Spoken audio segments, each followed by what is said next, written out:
لا یمسہ الا المطہرون، اسے پاک لوگ ہی چھوتے ہیں، یہ تمام جہانوں کے مالک کا اتارا ہوا ہے۔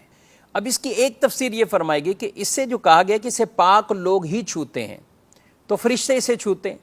فرشتے گناہ شرک ہر طرح کی برائی سے وہ پاک ہے، معصوم ہے، تو فرشتے چھوتے ہیں۔ دوسری تفسیر یہ ہے کہ قرآن پاک کو ایسے لوگ ہی چھوتے ہیں کہ جو شرک سے پاک ہے، یہ بھی ایک تفسیر۔ اور ایک یہ تفسیر کہ قرآن پاک کو صرف وہی چھوتے ہیں جو پاک ہیں، اور یہاں پاک ہونے سے مراد باوضو ہیں۔ ایک ہے جس آدمی پر غسل فرض ہے تو وہ تو چھو ہی نہیں سکتا، وہ بھی نہیں پکڑ سکتا چھو سکتا، لیکن جو وضو میں نہیں ہے، بے وضو ہے، ویسے پاک ہے، یعنی غسل فرض نہیں ہے اور بے وضو ہے، تو وہ قرآن کو ہاتھ نہیں لگا سکتا، بلا حائل اس کا چھونا ہاتھ لگانا یہ سب حرام ہے۔ قرآن کو چھونے کے لیے وضو کرنا فرض ہے، قرآن کو چھونے کے لیے۔ تو ایسا شخص ہی قرآن کو چھوئے گا، ہاتھ لگائے گا، پکڑے گا، کہ جو باوضو ہو، اس پر غسل بھی فرض نہ ہو اور وہ باوضو ہو۔ ہاں، قرآن کو چھوئے بغیر اگر کوئی زبانی قرآن کو پڑھنا چاہتا ہے، بے وضو ہے، غسل فرض نہیں ہے لیکن وضو بھی نہیں ہے، تو زبانی پڑھ سکتا ہے، یا ایسی جگہ دیکھ کے پڑھ رہا ہے کہ وہ خود قرآن کو چھونا نہیں پڑھ رہا، تو دیکھ کر بھی پڑھ سکتا ہے لیکن چھوئے گا نہیں، ہاتھ نہیں لگائے گا۔ لیکن جہاں اس کو ہاتھ ٹچ کرنا ہے، ہاتھ لگانا ہے، تو اس کا وضو ہونا یہ فرض ہے۔ بغیر وضو کے قرآن کو چھوئے گا، ہاتھ لگائے گا بلا حائل، تو یہ حرام ہے۔ ہاں، کبھی ایسا ہو سکتا ہے کہ وضو بھی نہیں ہے، وہ قرآن کو ہاتھ لگانا ہے، اٹھانا ہے، کہیں رکھنا ہے، تو آپ ایسے کسی کپڑے کے ساتھ قرآن کو اٹھائیں جو آپ کے تابع نہیں ہے، یعنی الگ سے کوئی چادر ہے، کپڑا ہے، اس سے آپ نے قرآن پاک کو اٹھا لیا اور دوسری جگہ رکھ دیا،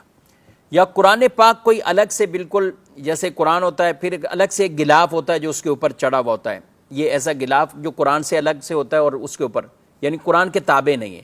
تو وہ اگر ایسے لپٹا ہوا ہے تو پھر آپ ٹھیک ہے، پھر آپ اس کو اٹھا کر رکھ سکتے ہیں، یہ چھونے کی اجازت ہے، یعنی بے وضو بھی ہیں تو آپ اس صورت میں اس کو چھو سکتے ہیں، اور یعنی وہاں اٹھا کر رکھ سکتے ہیں، کیونکہ اب آپ نے بلا حائل یہ نہیں چھوا، بیچ میں وہ غلاف حائل ہے یا چادر سے آپ نے اٹھایا ہے، کپڑے سے اٹھایا ہے، تو اب بیچ میں یہ حائل بن جاتے ہیں، تو یہ اٹھانے کی اجازت ہے۔ اسی طرح ناظرین کرام، اگر آپ عام جگہ بھی قرآن کی کوئی آیت لکھی ہوئی ہے اور آپ کا وضو نہیں ہے، تو اس آیت کی جگہ پر آپ کا ہاتھ لگانا یہ جائز نہیں ہے، نہ اس جگہ پہ نہ اس کی بیک سائڈ پہ، اسی جگہ پہ آپ ہاتھ لگائیں تو یہ جائز نہیں ہے، اس کا بڑا اہتمام ہونا چاہیے۔